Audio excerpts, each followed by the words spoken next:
A graça e a paz do nosso Senhor Jesus Cristo, meus amados irmãos. E eu venho nessa tarde, que agora já são 2 horas da tarde do dia 5 de abril. E eu gostaria de estar compartilhando com todos vocês uma coisa que Deus tem trazido no meu coração. O Senhor tem falado assim fortemente ao meu coração para que eu compartilhe o meu testemunho com vocês. Principalmente com os jovens, com as mães jovens, tá? Então Deus tem incomodado muito para eu estar trazendo o meu testemunho, compartilhando com vocês. Eu vou dizer coisas aqui que eu nunca disse, coisas que estão no meu íntimo, no meu coração. Mas tudo que o Senhor trouxer na minha mente para eu estar falando, eu vou falar. Talvez não grave um vídeo só, talvez eu grave 2, 3 vídeos para não ficar muito longo, que é ruim a gente estar assistindo vídeos longos, mas eu vou estar gravando, para honra e glória do Senhor, tá? E eu quero começar lendo um versículo, que esse versículo, ele é meu. O Senhor escreveu para mim. O Senhor, vocês vão entender depois por que o Senhor escreveu para mim. É Jeremias capítulo 1, versículo 5. Antes que te formasse, no ventre eu te conheci, e antes que saíste da madre te santifiquei, e as nações te dei por profeta. Eu recebi esse versículo para mim assim, de tal maneira, que eu vivo esse versículo. Mas eu não vou dizer para vocês que eu recebi esse versículo assim, desde a minha infância. Não, eu recebi esse versículo, eu já era adulta. Foi quando eu conheci, quando Deus falou comigo, que Ele me conheceu antes do ventre da minha mãe, antes dele me formar. Quando eu era espermatozoide óvulo, Ele já me conheceu, Ele já me sabia quem eu era. E então eu quero começar a dizer para vocês o seguinte, irmãos. Eu tenho 61 anos. Eu posso dizer assim que eu nasci num lar evangélico. Não exatamente num lar evangélico, porque quando eu nasci, a minha mãe sofria muito com meu pai, porque ele bebia muito, a minha mãe biológica. Ele bebia muito, ele era muito mulherengo, ele tinha várias e várias mulheres, bebia demais. Meu pai, para vocês terem ideia, meu pai, ele foi, no passado, lá no Nordeste, ele era matador de aluguel. Olha para vocês verem de onde Deus me tirou. Meu pai era matador de aluguel, ele recebia das pessoas para matar os outros. Coisa muito triste. Mas Deus transformou a vida dele. Quando eu tinha 1 ano e 3 meses, a minha mãe biológica estava grávida e ela deu à luz ao meu irmão, que já faleceu. E esse meu irmão nasceu com 8 meses, ele foi gerado junto com o câncer. E nessa época, Deus levou minha mãezinha. E eu fiquei pequenininha, novinha, com mais 4 irmãos, 5 irmãos, né? 3 irmãs e 2 irmãos, comigo 6. Então ficamos 6 irmãos. Das meninas eu era caçula, mas dos meninos era aquele meu irmão que a minha mãe tinha acabado de ter. Esse meu irmão, minha mãe antes de falecer, deu para uma amiga dela, que a criou como filho, né? Que eram muito amigas e desde o hospital ela pegou e criou como filho. E ficou eu, mais 2 irmãs e um irmão. Porque a irmã acima de mim, meu pai e minha mãe tinham deixado com meus avós lá no Nordeste. Então ficamos nós 4 dentro de casa com meu pai. Eu bebê, não conhecia nada, não sabia nada, não entendia nada. Talvez nem falta da minha mãe eu sentia. Porque, na verdade, eu lembro assim da minha mãe com pequenininha, é a minha irmã mais velha, que sempre me carregava de um lado para o outro, que ficou cuidando de mim. E, desculpe, irmão, depois de 6 meses de casado, de viúvo, meu pai casou. E foi aí que começou. Veio a minha mãe, que é a que eu conheço, que eu amo, que é a minha mãezinha, que Deus levou. E ela foi a minha madrasta durante muito tempo. E a minha mãe, né, que é a minha madrasta, eu sabia que ela era minha mãe de verdade. Eu não tinha outra, eu só conhecia ela. E ela teve um filho, meu irmão, né, o filho mais velho dela, depois teve outra filha. E depois desses 2 filhos, ela começou a me tratar muito diferente. Mas mesmo assim eu não sabia o porquê. Porque eu não tinha lembrança da minha outra mãe. Ela era minha mãe, né? E às vezes quando a gente estava no lugar, meu pai, como é da Paraíba, o pessoal chamava ele de Paraíba. E às vezes a gente estava num lugar e as pessoas falavam assim, ah, essa menina do Paraíba é tão bonita. E eu não entendia por que falava que a menina do Paraíba e não a menina da Irani. Porque a minha mãe era Irani. Por que eu era do Paraíba e não era da Irani? Né? Mas aquilo me incomodava por ela não reverenciar a minha mãe. Mas eu sabia que ela era minha mãe. Eu não tinha dúvida nenhuma. Quando eu tinha assim uns 8 anos mais ou menos, não me lembro bem certo, 7, 8, 9 anos, nessa idade, meu pai era fazendeiro, ele tinha uma fazenda e a gente ficava na cidade para estudar. E nesse intermédio, nós estávamos na fazenda e a gente tinha, minha mãe mandou lavar uma panela, né? Eu fui lavar a panela, tentei lavar e não consegui. E ela, naquela ira dela, ela falou assim, você não pensa que a sua mãe vai sair lá do cemitério para vir te dar educação? Eu é que tenho que te dar educação. Aquilo para mim, meu mundo caiu. Porque eu sabia que meu pai tinha sido casado outra vez, eu sabia que as minhas irmãs mais velhas eram filha da mulher que morreu, mas eu não sabia que eu. E eu descobri dessa maneira.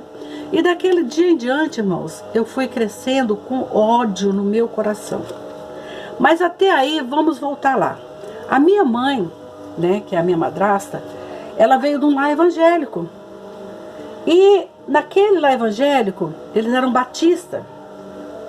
E a minha mãe levou o evangelho para o meu pai, levou para os meus irmãos e até a mim. Veio através da minha mãe.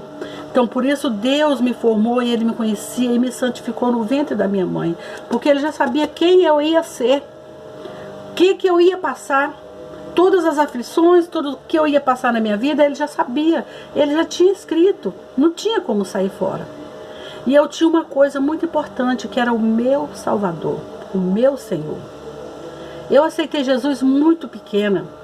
E na casa dos meus pais, com todos os erros, com todas as coisas, com todo o ciúme, com toda a desavença que tinha, na casa do meu pai era sagrado o culto doméstico. Meu pai terminava de tirar o leite no curral, entrava para dentro, tomava um banho, entrava para dentro e a gente sentava. Minha mãe lia a Bíblia, cantava um hino do cantor cristão e explicava a palavra de Deus, que ela explicava muito bem a palavra de Deus. E a gente orava, todos nós orávamos. E aí que começava o nosso dia. Ir para a escola, fazer as coisas, isso aí era muito cedo. Porque na roça, nas fazendas, se acorda muito cedo. E isso aí era a nossa vida. Nos dias de culto, de oração, que era nas quarta-feira, meu pai colocava a gente na charrete e a gente ia para a cidade para o culto de oração. Era uma farra. No domingo, a escola dominical era às 2h da tarde. A gente entrava naquela charrete, todo mundo ia para a escola dominical. Como era longe, a gente ficava na casa dos irmãos ou ficava por ali mesmo pela igreja até o culto da noite e chegava em casa só à noite. Eu lembro que meu pai comprava groselha, era muito gostoso, era delicioso, groselha e pão doce, aqueles pão sovado, e a gente comia de lanche à tarde. Era uma delícia, era muito bom.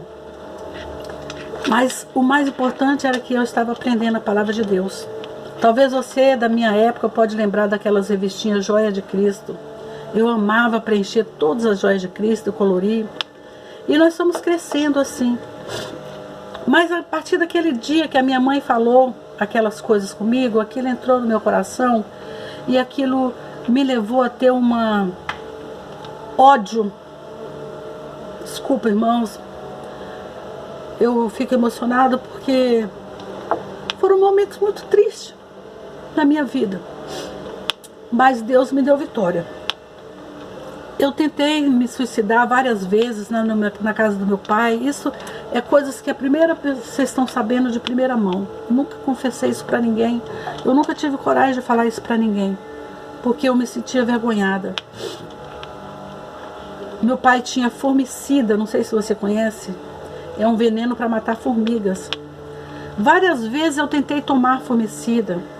Eu lembro que uma vez eu estava na bica de água com um copo de formicida assim na mão para tomar. E meu pai ia chegando e falou: Dorinha, o que você está fazendo aí? Aquele copo caiu dentro do cocho de água e foi embora. Eu lembro outra vez que eu estava novamente com o copo para tomar e eu vi uma vaca, eu tinha muito medo de vaca e eu saí correndo e derramei todo. Não entendia por quê, mas era Deus me livrando, Deus me tirando. Deus não queria que acontecesse aquilo e Deus me dava o livramento. E assim foi várias vezes que aconteceu. E eu sabia onde meu pai guardava a formicida, a bomba para matar as formigas, e eu sempre estava indo atrás daquilo. Eu prestava atenção onde falava. E ele falava assim: vocês não pegam nisso aqui porque isso é veneno. Se tomar, morre. Né? Então todo mundo tinha medo, mas eu ia atrás. Mas Deus não deixou que isso acontecesse comigo. E aí eu fui crescendo e eu falei: a minha primeira coisa que eu vou fazer é o seguinte: assim que eu for adulta, eu vou casar. Não importa com quem. Eu não vou sair de casa sem ser casada. E eu ouvia muitas palavras de maldição sobre a minha vida. Palavras que eu não ia ser ninguém na vida, palavras que eu nunca ia casar, que eu nunca ia ter uma família, que eu era vagabunda, que eu já tinha me perdido. Tipos de coisas assim, acusações, e eu falava: Senhor, isso não é verdade. Todas essas coisas eu entrego nas tuas mãos. Um dia eu vou casar, vou ter meu marido, vou ter filhos, vou ter uma casa, vou ter uma profissão, eu quero estudar. Mas eu nunca tive a oportunidade disso. E quando eu tinha 16 anos, eu conheci um rapaz que ele era 10 anos mais velho do que eu. Esse rapaz era polícia militar e ele quis casar comigo. Nós ficamos noivos e estava perto de casar. Isso, para vocês terem ideia, no mês de agosto, né? E eu ia casar no mês de setembro. Já estava tudo pronto para o meu casamento, a casa já estava mobiliada, já estava tudo preparado. E eu resolvi vir visitar meus irmãos em São Paulo, que meus irmãos, por parte de pai e mãe, eles moravam todos em São Paulo. E eu vim visitar. Quando eu cheguei em São Paulo, a minha irmã começou a me questionar que eu não falava do meu noivo, que eu não falava do meu casamento. E ela falou: você não ama esse rapaz, você está casando por quê? E aí foi quando eu abri o meu coração e falei para ela que eu estava casando para sair de dentro de casa. E ela falou: não, você não vai casar, você vai terminar com ele. E eu terminei o noivado, mandei a aliança por carta, terminei o noivado. E isso foi em 1977. E aí nesse final de ano de 1977, a vizinha da minha irmã falou assim: Dorinha, eu tenho um irmão que ele foi feito para você. E ele vai ser o seu marido e você vai ser sua esposa. Eu falava: imagina, isso não vai acontecer. Eu não conheço ele. E a família dela morava no Mato Grosso. E ela foi passar o Natal, o Ano Novo, na casa da família dela. Chegou lá e falou pro irmão dela. E esse irmão dela sentiu o desejo de vir encontrar comigo e me conhecer. Vamos parar por aí. E eu fiquei morando na casa do meu irmão.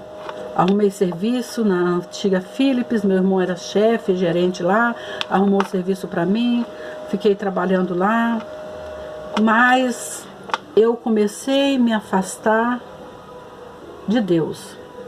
Eu lia a Bíblia, eu orava, mas eu não ia na igreja. Irmãos, é muito importante a gente estar na igreja. Porque é como eu falo, a fogueira, ela só tem a labareda, ela só pega o fogo se estiver todos os tição junto para ali sair o fogo. Mas se você tira um tição da fogueira, ele vai se apagar e virar carvão. E assim que estava acontecendo comigo, eu estava virando carvão. Eu estava apagando. Eu lia a Bíblia, eu orava, mas não era a mesma coisa, eu não estava em comunhão. E a partir daquele momento, meus cunhados falavam assim: Dorinha, acende um cigarro para mim. Eu comecei a acender o cigarro e a fumar, e me viciei fumando. Ele falava, pega uma cerveja para mim, eu tomava um gole da cerveja antes de entregar para eles. Faz uma caipirinha para mim, eu tomava um gole da caipirinha antes de entregar para eles. E aí eu fui achando aquilo natural, muito natural.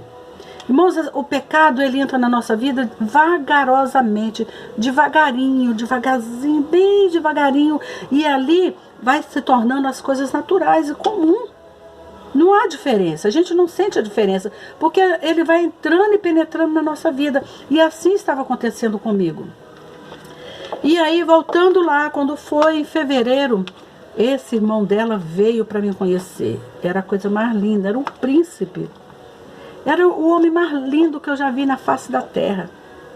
E eu fiquei apaixonada. Eu me comprometi com ele sem ele saber. Era tanto que as pessoas falavam, você tem namorado? Eu tenho namorado. O meu namorado não mora aqui, meu namorado mora fora. Mas, irmãos, ele nem tinha falado nada. Não tinha tido compromisso nenhum. Eu não sabia nada dos compromissos dele, do sentimento dele por mim. Mas ele também se comprometeu comigo dentro dele. E passou um tempo, quando foi em julho, ele veio visitar a irmã dele. Ele tinha ido para Curitiba trabalhar. E ele veio visitar a irmã dele. Quando ele veio visitar a irmã dele falou assim, Dorinha, meu irmão está aqui de volta. E aí ele veio e falou, agora eu estou trabalhando em Cubatão. E todo final de semana ele ia para a casa da irmã dele. Nossa, era um amor tão grande pela irmã dele. Mas aí aquela paixão foi aumentando, até que ele chegou e se declarou para mim. E que é meu marido, o amor da minha vida, o homem que Deus trouxe para a minha vida, aquela pessoa maravilhosa, foi ele que Deus preparou para mim, o meu marido, que é hoje o pastor José Correia Brasil. Então, naquela época, ele não era evangélico, ele tinha ódio de crente, odiava pessoas que eram evangélicas, não gostava. Eu também estava afastada, não estava nos caminhos do Senhor, porque meu irmão tinha muito ciúme de mim, ele achava eu muito bonita, e ele falava, não, você não vai para a igreja, porque lá você vai ficar arrumando namorado. E tudo bem, nós nos conhecemos, começamos a namorar, com 1 ano e 1 mês nós nos casamos. E aí começa a minha luta, meus irmãos, porque a minha luta começou, que quando eu casei, tudo que eu queria era o meu marido, tudo que eu queria era um lar, era uma família. Fiquei grávida logo em seguida. E as enfermidades vieram sobre a minha vida. Eu fui acometida por vários tipos de enfermidades que os médicos não achavam a causa, nem achavam o remédio. Eu tinha uma dor de cabeça que a dor de cabeça era tão forte que eu desmaiava. Eu passava qualquer nervoso, qualquer briguinha com meu marido, eu desmaiava. A ambulância da cidade, eu fui morar em Cubatão, a ambulância do pronto-socorro já sabia, era ligar e eles já vinham direto, sabia que era eu. E ali eu comecei a ter problema nos quadris, problemas aqui, né? Problemas de dor de cabeça terríveis, problemas de desmaio, de convulsão, problema na coluna, problema na minha junta, no fêmur.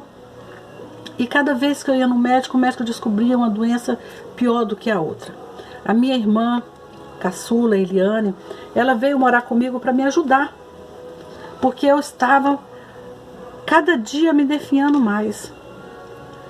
Irmãos, eu tomava remédio tarja preta, vários remédios.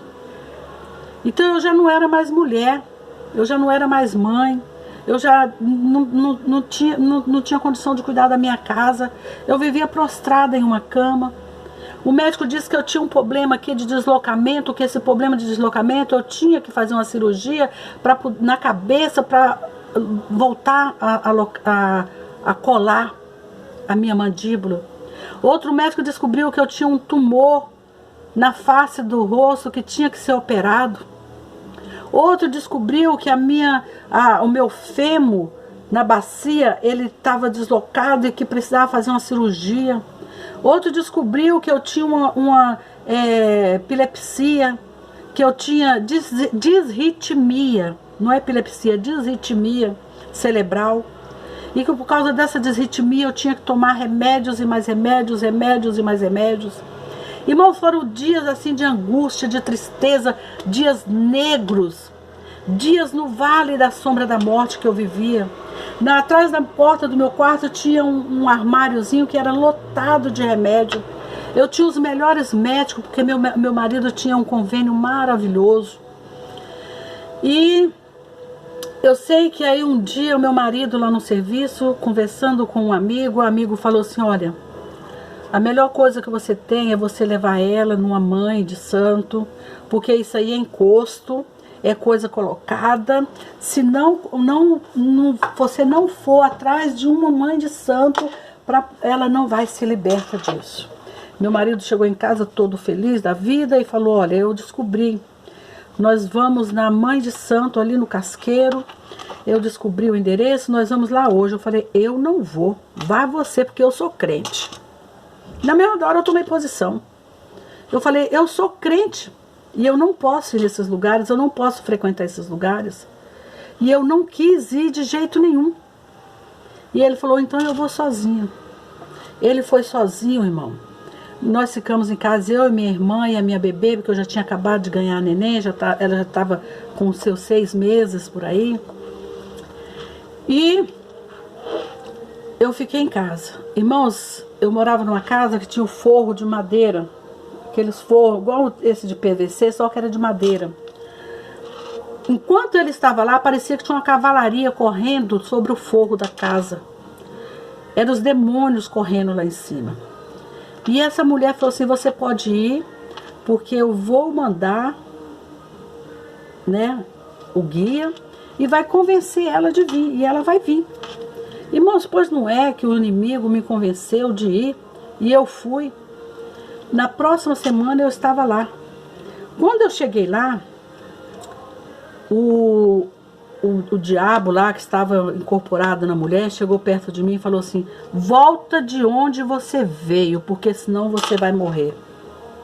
E meu marido falou assim, não entendeu, mas eu entendi muito bem, mas ele não entendeu. E ele falou assim, você é médium, você tem que desenvolver, se você não se desenvolver, você vai morrer, ou então você volta lá da onde você veio, porque aqui não é o seu lugar. E nós fomos embora. E aquela mulher deu um monte de coisa para a gente fazer de despacho, de coisas assim. E nós fomos para casa. E aí, irmãos, Deus me deu uma palavra. Deus me deu uma palavra. Eu estava escutando o pastor Fagundes na rádio Clube de Santos. Não sei se vocês lembram dessa rádio. Não sei nem se ela existe mais. Pastor Fagundes, que hoje já está na glória com o Senhor. E ele leu lá em Romanos, capítulo 8, o verso 25 em diante. E ele fala assim, quem nos separará do amor de Cristo? A tribulação, ou a angústia, ou a perseguição, ou a fome, ou a nudez, ou o perigo, ou a espada? Como está escrito, por amor de ti somos entregues à morte todos os dias. Fomos reputados como ovelha para o matadouro. Mas em todas essas coisas somos mais do que vencedores por aquele que nos amou. Porque estou certo que nem a morte, nem a vida, nem os anjos, nem os principados, nem o potestade, nem o presente, nem o porvir, nem a altura, nem a profundidade, nem alguma outra criatura nos separará do amor de Deus que está em Cristo Jesus nosso Senhor. Irmãos, eu estava muito fraca, mas eu tomei posse dessa palavra. E meu marido chegou em casa e eu falei assim, bem, antes da gente voltar lá e de fazer qualquer despacho, qualquer trabalho que essa mulher mandou, eu gostaria que você fosse comigo na igreja. Procura onde tem uma igreja batista e nós vamos. E ele achou a igreja batista em Cubatão. E nós fomos. E eu falei para ele, você vai ver o que é amor. Bem, na igreja evangélica, não era evangélica que falava, era na igreja crente. Lá você vai ver o que é amor, as pessoas recebem você com amor, com carinho. As pessoas te dão atenção. E você vai ver o que é o amor de Deus.